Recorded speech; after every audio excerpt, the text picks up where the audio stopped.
There was once in a time where we lived in Spotswood, and I would hear gunshots at like 3 o'clock in the afternoon while I was taking a nap. And nap times are so fun, you know? But it was really scary. So my roommate and I, named Stephanie, who I love so much, she's like my kitten sister. I call her Charlene every now and then because, well, we're like country sisters. I'm Llewellyn and she is Charlene. But we have this sweet song that we like to sing together, and it's one of my favorites, and I hope you like it today.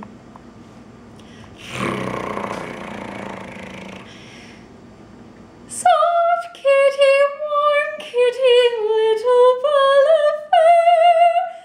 Happy kitty, sleepy kitty, purr, purr, purr.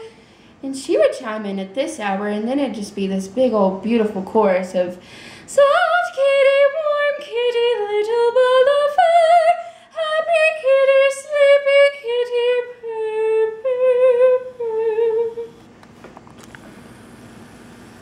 And then we'd wake up 4:30 and there would be no gunshots, and life was great in the 100-acre Spotswood.